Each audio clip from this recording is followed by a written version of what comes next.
की अहम तरीन खबरों में बात करेंगे फील्ड मार्शल आसिम मुनीर के बेल्जियम के शहर ब्रसल्स में कारनामों पर। आपको पता है कि इससे पहले वो अमेरिका में थे और वहां पर जो उन्होंने तकरीरें की, उन तकरीरों के अंदर जो आधी दुनिया को एटम बम से तबाह करने की धमकी दी और पाकिस्तान को कचरे का ट्रक और पता नहीं क्या कुछ कहा, उससे पहले ही पाकिस्तान के लिए मुश्किलात खड़ी हो गई। अमेरिका समेत अब कई जगहों पर ये आधी दुनिया को एटम बम से तबाह करने की धमकी पर अब सख्त रिस्पॉन्स आ रहा है। अब वो पहुंचे हैं बेल्जियम के शहर ब्रसल्स में।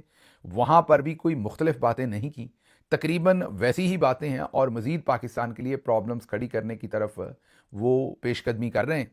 बेल्जियम के उनके इस दौरे का, इस इंटरेक्शन का तफसीली अहवाल आपके सामने रखते हैं, वहाँ पर क्या कुछ कर डाला है। लेकिन उससे पहले बहुत ज़रूरी है कि हम आज बात करें जो कुछ बाजोड़ में हो रहा है, जहाँ पर बच्चों के लाशें गिर रहे हैं और दूसरी तरफ पाकिस्तान की अशराफिया और रजीम तमाम बड़े शहरों में कॉन्सर्ट्स कर रही है, रंगारंग तकरीबात कर रही है, ठुमके लग रहे हैं और ये सब कुछ हो रहा है यौम आज़ादी, जश्न आज़ादी के नाम पर। अरबों रुपया खर्च हो रहा है। मकसद आपको बता दिया था, मकसद इसके पीछे यही है कि कौम को एक हिजानी कैफियत में डाला जाए, कौम को जो नॉन इश्यूज़ हैं उनकी तरफ लेकर जाया जाए या टेम्परेरी छुनछना बजाकर उनकी तवज्जो जो है वो कहीं और की जाए और जो असल मामलात हैं, जो असल खदशात हैं इस टाइम या असल जो मुहरकात हैं हमें इस ट्रबल में डालने की, उनकी तरफ कोई फोकस ना करे। अब बाजोड़ में क्या कुछ हो रहा है ये पहले आपको बता दें और फिर बाहर क्या हो रहा है वो आपको बता दें।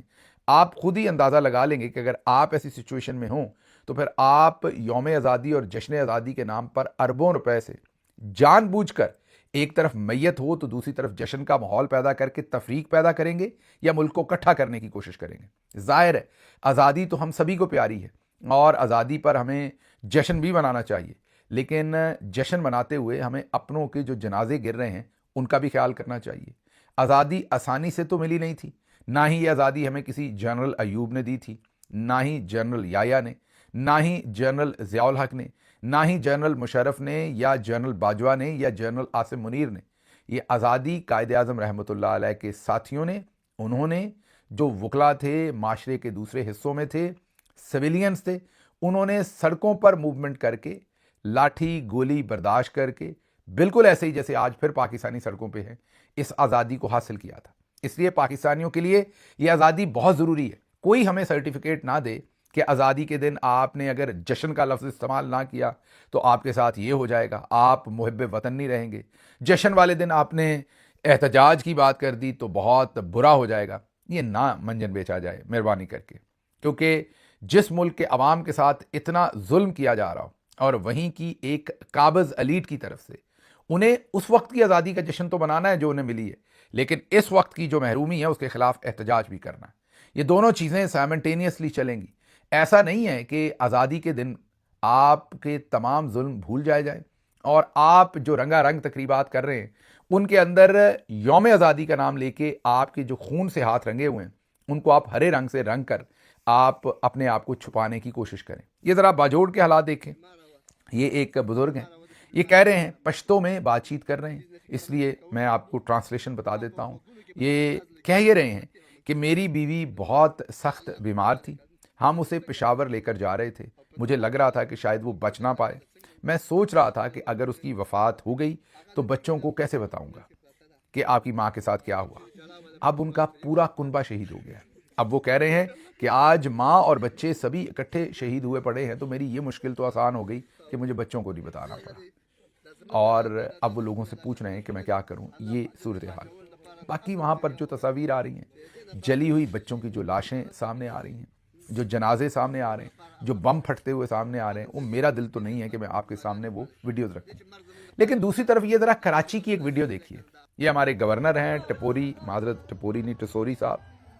ये कॉन्सर्ट वहाँ पर इन्होंने गवर्नर हाउस में करवाया। पहले भी आपको हम बता चुके हैं इस कॉन्सर्ट के बारे में, आतिफ असलम और दूसरे लोगों का। उसमें आतिफ असलम परफॉर्म कर रहे हैं और गवर्नर साहब अपनी नाजुक तो नहीं है, काफ़ी लंबी चौड़ी कमर है जिसके साथ ठुमके लगा रहे हैं।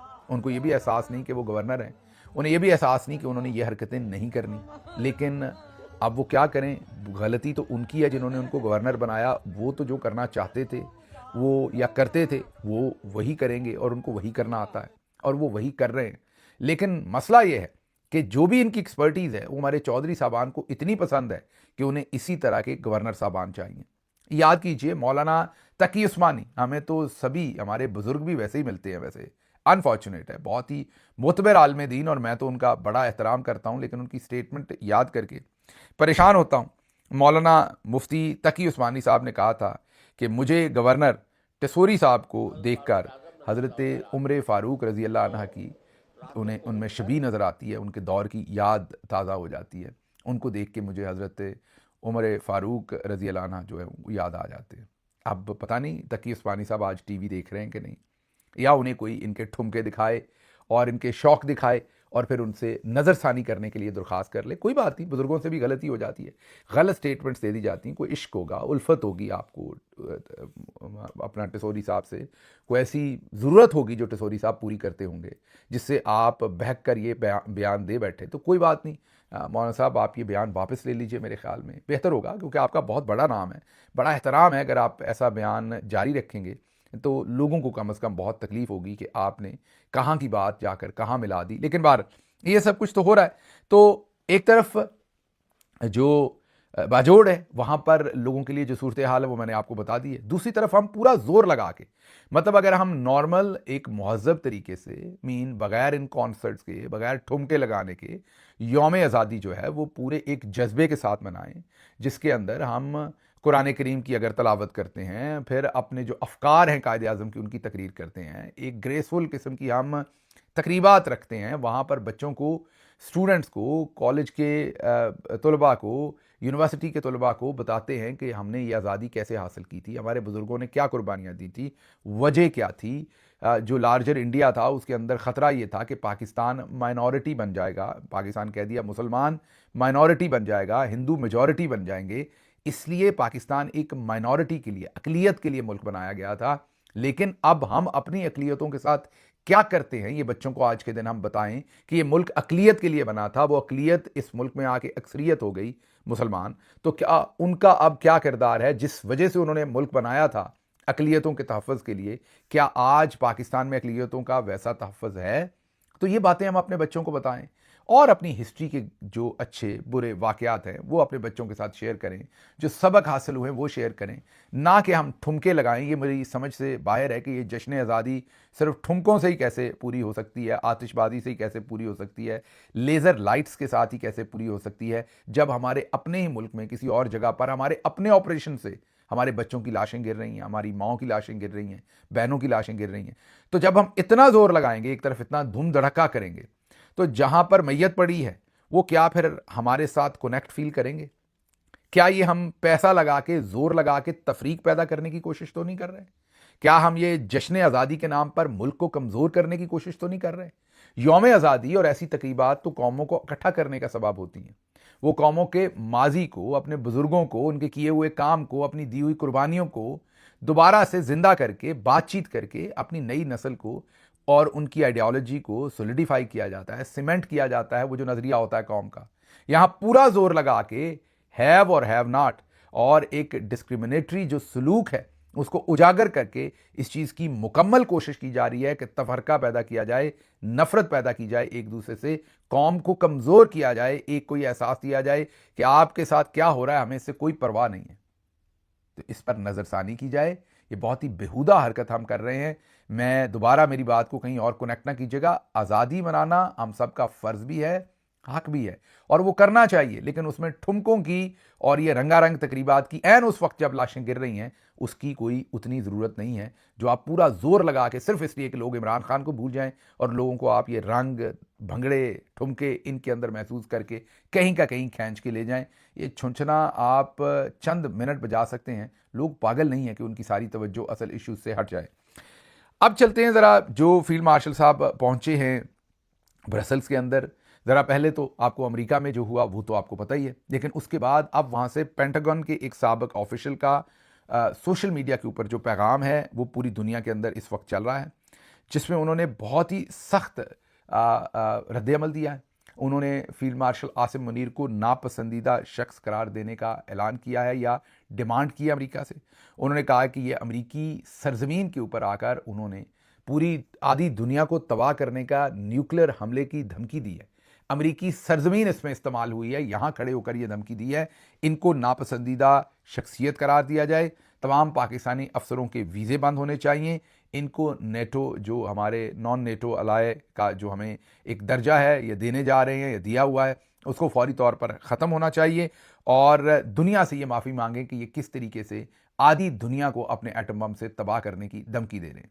अब जाहिर है कोई ना कोई इसके पीछे, ये जो साहब बयान दे रहे हैं, इनके पीछे कोई ना कोई लॉबी हो सकती है, हो सकता है इनके पीछे इंडियन लॉबी हो सकता है किसी ने इनसे ये बयान दिलवाया हो, लेकिन हमें भी अपने तर्ज अमल पर सोचना चाहिए कि हमें ऐसी क्या पड़ी है। चलता हमसे सेबे वाला बम नहीं है वक्त के ऊपर, इंडिया ने हम पर मिसाइल मारे थे, आपको याद होगा, भला हो हमारी एयरफोर्स का कि उन्होंने हिसाब बराबर कर दिया, वरना हम तो इतने सारे मिसाइल खा के, हमारे राणा सनाउल्लाह ने आके, तमाम जर्नैली टाउटों ने आके कहा था हमने जवाब नहीं देना। वह पाकिस्तान को जिम्मेदार रियासत का मुजाहरा करना चाहिए, और वो जो हमारे 40 के करीब लोगों को मुरीद के, बहावलपुर, हर जगह पे शहीद किया था, हम उसे खाने पीने लगे थे। बिल्कुल वैसे ही जैसे गार्डियन ने स्टोरी की थी कि 20 से ज़्यादा पाकिस्तानियों को रॉ ने पाकिस्तान के अंदर घुसकर कत्ल कर दिया था, और हमने उसके ऊपर सी तक नहीं किया था। आज हम हर चीज़ में फितनातुल हिंदुस्तान, फितनातुल हिंदुस्तान, फितनातुल हिंदुस्तान गिनवाते हैं, और जिस जगह से भी दहशतगर्द कोई कार्रवाई करते हैं कहते हैं इसके पीछे फितनातुल हिंदुस्तान है। तो कोई आपसे सवाल पूछने वाला नहीं कि ये जो पिछले 5 7 10 साल कोई फितनातुल हिंदुस्तान नहीं था, ये जो आपने हमें नहीं बताया इस फितने के बारे में, उस टाइम छुपाते रहे, उसकी जिम्मेदारी किस पे है? उसका कसूर किसी ने नहीं उठाना। जो इतनी लाशें गिरी हैं पाकिस्तान में, अगर वो सारी लाशें फितनातुल हिंदुस्तान कर रहा था, तो उस वक्त फितनातुल हिंदुस्तान को आप या हबीबी क्यों कर रहे थे? उस वक्त उनका आप आवाम को क्यों नहीं बताते थे? लेकिन जब जो सूट करता है, जिस चीज़ का जो मौसम होता है, हम उसी को फॉलो करते हैं। तो उनका जो बयान था अमेरिका में, उससे झंडे गाड़े गए। अमेरिका में जो पाकिस्तान के लिए मुश्किलात हैं वो मैंने आपके सामने रखी हैं। अब ब्रसल्स में उनकी जो तकरीब हुई है, ये बहुत ही खुफिया तकरीब थी। इसका एड्रेस किसी को नहीं बताया गया था। इसमें कोई 70-80 बंदे चुने गए थे, कई महीनों से इस पर काम हो रहा था। 70 से 80 बंदे चुने गए थे, और उन्हें कहा था कि अपनी फैमिली के साथ आपने 7-7 8-8 लोग लेके आने, और हर टेबल एक राउंड टेबल थी, हर टेबल के ऊपर 8 से 10 लोग बैठे थे।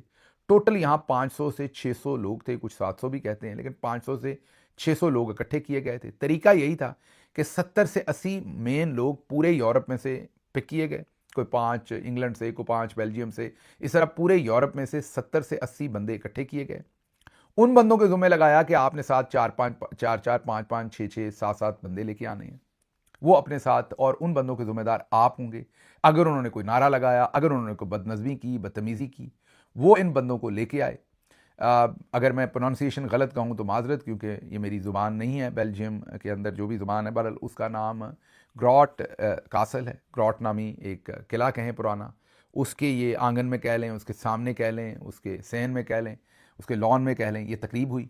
राउंड टेबल्स लगे हुए थे।